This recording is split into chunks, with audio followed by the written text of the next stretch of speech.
Okay, in this video we're going to talk about generators in Python 3.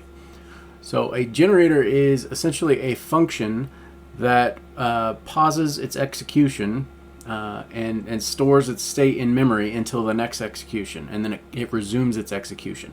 Right? So normally we think of a function and it executes from the beginning of the function definition all the way down to the end, and every time you call the function it does the same thing. A generator pauses after a new keyword called yield. Okay, so we're going to discuss this a little bit and have some demonstrations here. So I've got this file, generators.py, Python file. I have a hashbang at the top. If you're a Mac user or a Linux user, you can use that in conjunction with the executable bit to run the file directly. So we can run generators like that if you use the hashbang or the executable bit. If not, you can run Python 3 generators, right? And then additionally, in Windows, the keyword is going to be Python. So you would run it like that. And the hashbang and executable bit only work in Unix or Linux. So that works on Mac and Linux. So anyway, back into it. Let's define a function f, a real simple function, and it's going to return a value 2. All right, what I want to do is I want to print out the type of this thing and then the thing itself. So what is the type of f, and then we'll print out f. All right, we'll run our function. So the type is of class function, and whenever you print out an object with print, Python automatically converts it to a string. So this is the string version of this object. And so it's a type function, and this is effectively its memory location. Okay, so we're going to be using this sort of style. We're going to print out the type and then print out the thing several times. So I'm going to make a little function called tprint for type print that does this for us. So I'm going to pass in an item. I've got the item parameter, and all this function is going to do is print out type of the item followed by the item, and we're going to use this here instead of this. So we've got tprint. All right, so nothing should change. Okay, good. We've got the same output. Now notice the memory location changed because in between executions of our program, we released the previous memory, and now we had to get a new memory location for this new function that was created. All right, so each time we run that, it's going to be different. All right, so this is a basic function, and then we can have a result. We can say the result of the function call, and we can tprint that.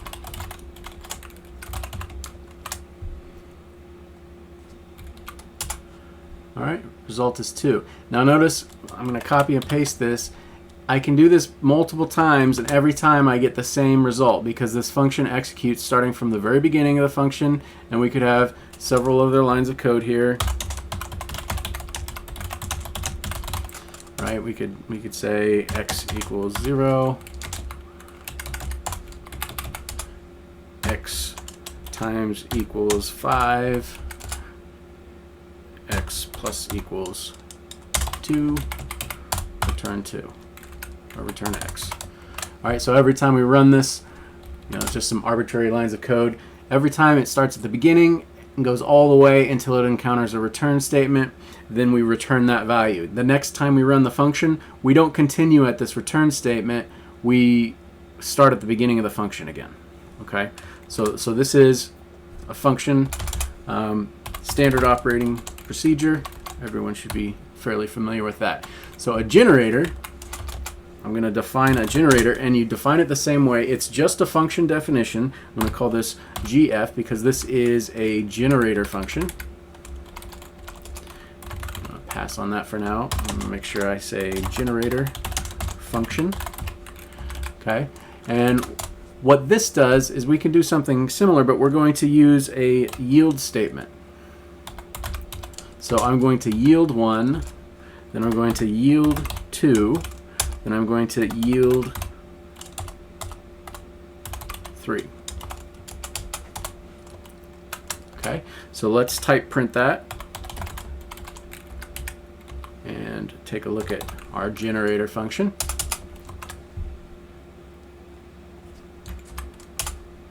Okay, so it is still a function, right? That's the type. Now let's get a result of this function. So we're going to say gf and call our function. Now let's type print that.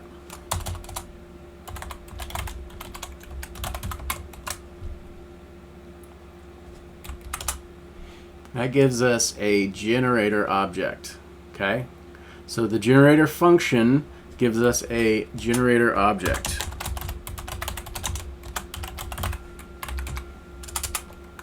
Okay, so how do you use this generator object? This generator object is what's called iterable. It's looking like my machine froze up. Give me just a second.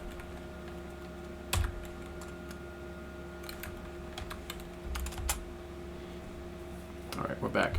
Okay, so this generator function creates a generator object. We have the type here.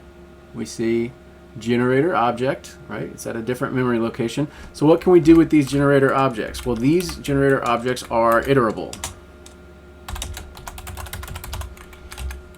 Okay, so how do you iterate through something? What does it mean to be iterable? It means to be iterable that you can start at the beginning and go one element at a time until you get to the end. You could do this a number of different ways, but that's the basic idea. There is one item at the beginning, and there's a next and a next and a next and a next until eventually you get to the end. Okay, so if we were to do this with any iterable in Python, lots of things are iterable in Python. With any iterator or iterable, you use the next function to get the next value, the next result. So here we're going to say next of, and instead of calling this result, we're going to call this an iterator, it. So we know that this is an iterator. So I want to get the next value from my iterator, and I'm going to tprint that.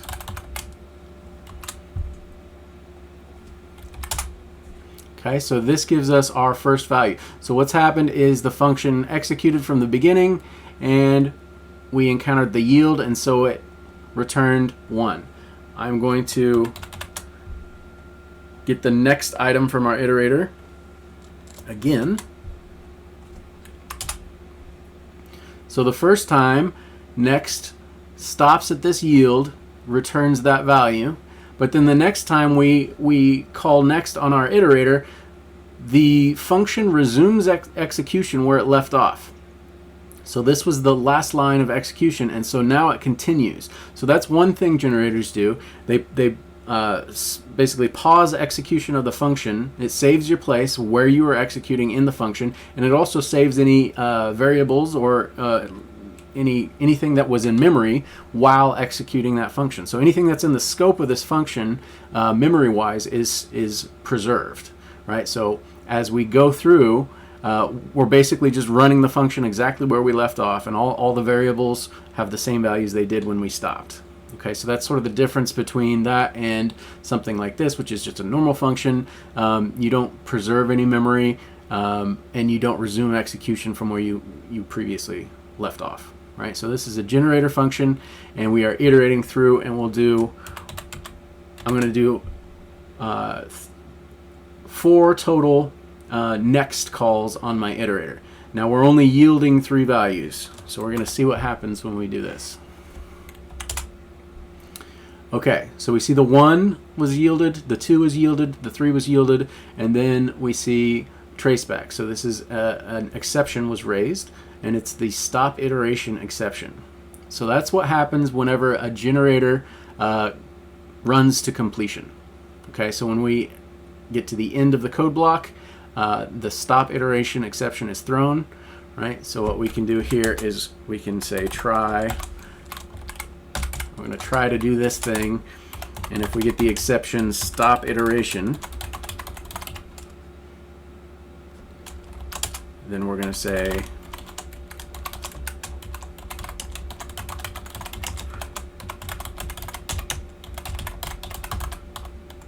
okay, the stop iteration exception was encountered. And this is one word. All right. stop iteration exception encountered. All right, so let's make another iterator. We're going to call this iterator 1, and we're going to call our generator function, and then I'm going to have iterator 2 and call my generator function. Now there's something I want to point out here. I'm going to add a little print delimiter here. I'm going to bring this on down. Okay, so we have iterator 1, iterator 2. We can t-print those.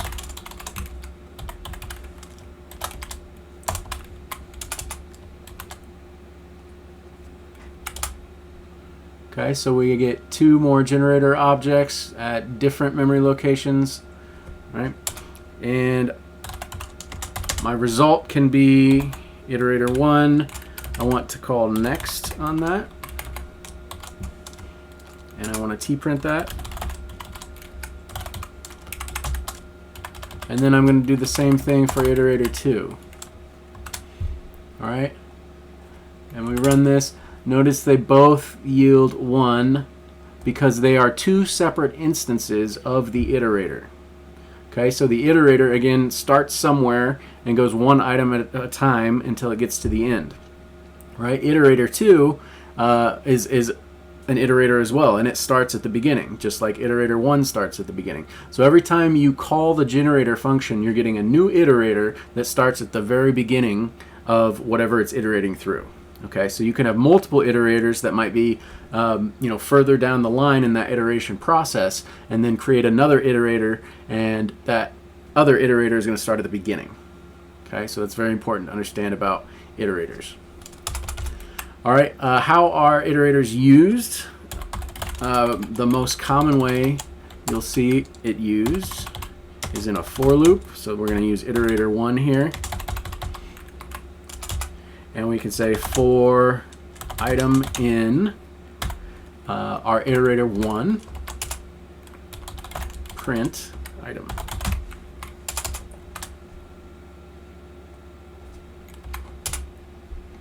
And see, we already yielded 1, and so as we iterate through this thing, we go to 2 and 3. So this is essentially what the for loop is doing. It always has some sort of iterator that you're iterating over, and the item becomes the value that's returned from calling next.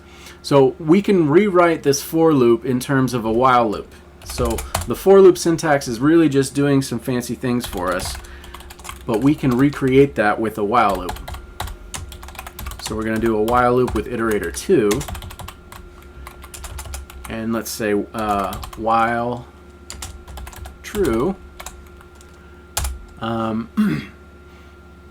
we want to go through our iterator and get a result and say iterator 2, right? And we want to call next using iterator 2, and then we can t-print.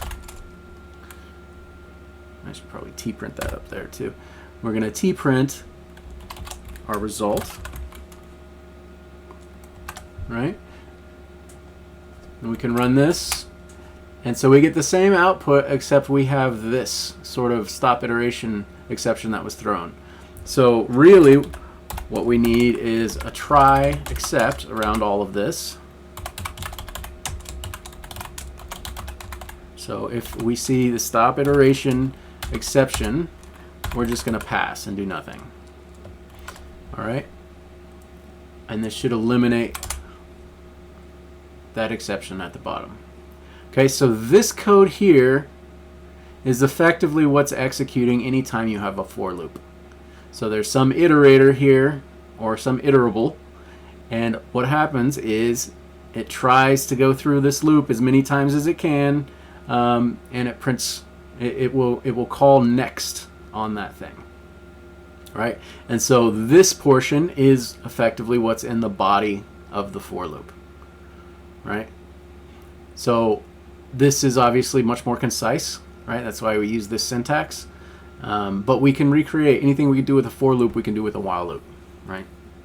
So this is what's happening effectively whenever you are using a for loop. All right.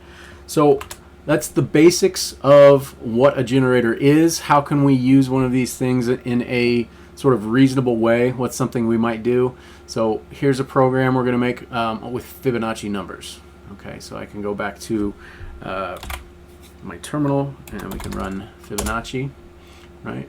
And so for this idea, the Fibonacci numbers are basically a sequence of numbers starting at 0, and you have two initial values, 0 and 1, and then the next number is always generated from adding the last two together. Okay, that's what a Fibonacci number is. So let's go ahead and start out. We're going to say define Fibonacci. And we're going to have some previous value. We're going to start that at 0, and we're going to have our Fibonacci value. We're going to say that's 1. All right, and we're going to say while true, and we're going to yield our previous number. So 0 is going to be the first number that we yield, and what we want to do is add these two numbers up. The new result is going to be stored in fib, and whatever was in fib is going to be stored in previous. Okay, so we need to kind of switch the values around a little bit. So we can make a temp variable that holds our current fib number, and then we can say fib, the new Fibonacci number, should be equal to the previous, whatever fib has, plus the previous. And then now our previous Fibonacci should be equal to what was fib before.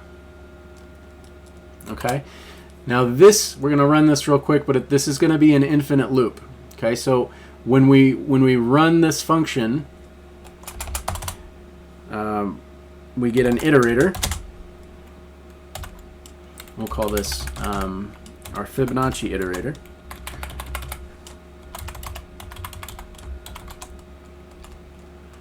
All right, and then we can call next on this several times. Fib iterator, and print that out.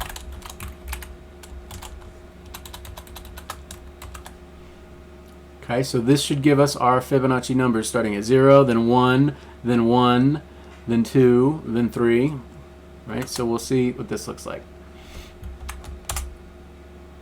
0, 1, 1, 2, 3, 5. So each number is the sum of the previous two numbers. Okay, pretty standard. Now notice that we have a while loop in here and a yield statement. So if we were to put this in a for loop for item in our fib iterator, this is infinite. So this function will never end because there is this while loop in here. There's no way to break this while loop, break out of it. So every time we yield, the program, the execution of this is essentially paused, and all of the variables state remain the same. All right, so this is going to go infinitely. So we're going to see this number balloon up very, very quickly, and I'm going to have to use Control-C and stop the execution of this program because it's going to be infinite. So I run this, and I'm going to hit Control-C almost immediately, and we see very quickly we get huge numbers. Okay, so I stopped almost immediately, and Python's really good with large numbers, so it actually does these calculations. Okay, so if we actually want to see what's going on there, let's try, we're going to import the time library, import time, and that's going to allow us to time.sleep, and we're going to sleep for 0.2 seconds each time through this loop. So this is still going to be an infinite loop, but it's going to slow down the execution so we can visually kind of see what's going on. Okay, so now we can see the numbers actually being generated, and this is a Fibonacci sequence. Right, fair enough. Okay, but this is, you know, an infinite loop still, right?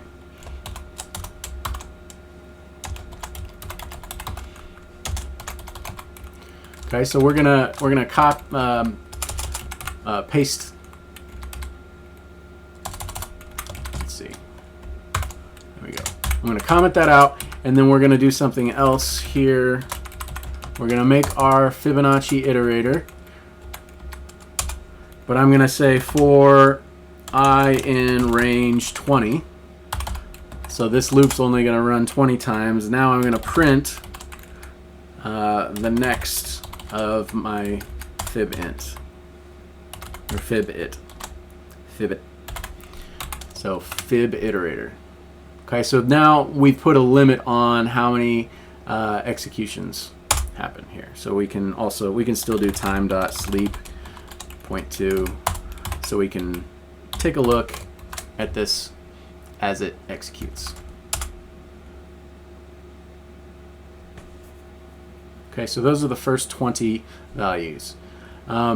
Another thing we could do is if we wanted to still use this sort of infinite loop syntax, let's have a little divider here. This is going to say, I'm going to use time.time.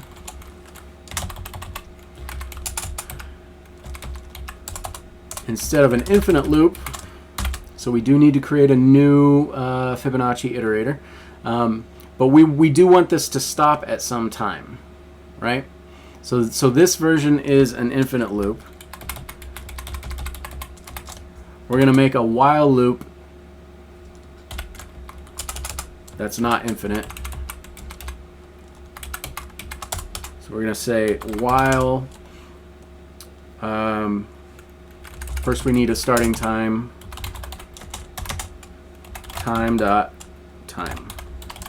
Okay, what does time.time give us? Time.time gives us the number of seconds since January 1st, 1970. All right, let's play around with that real quick just to make sure I'm not just making things up.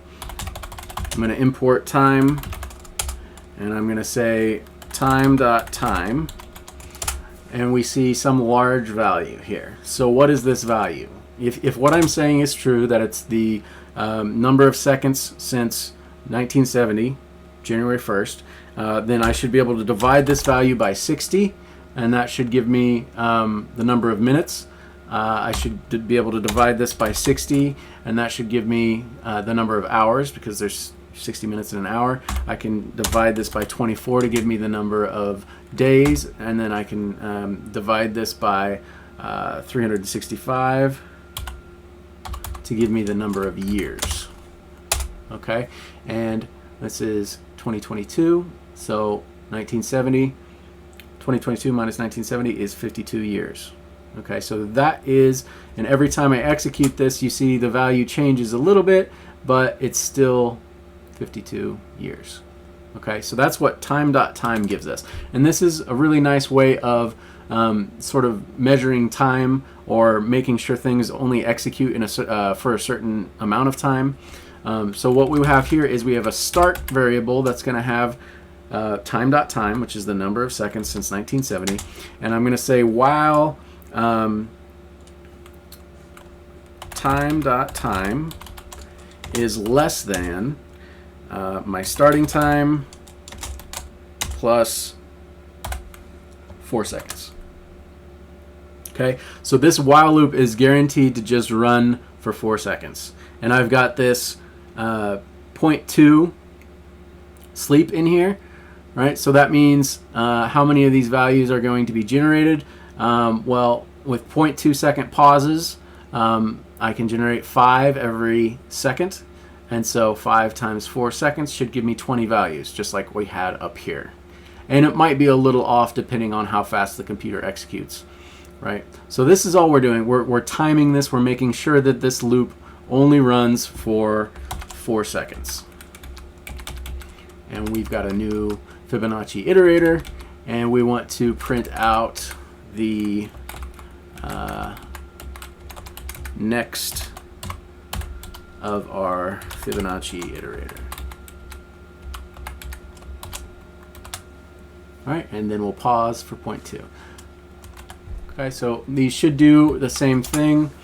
Let's run. Oops, get out of there.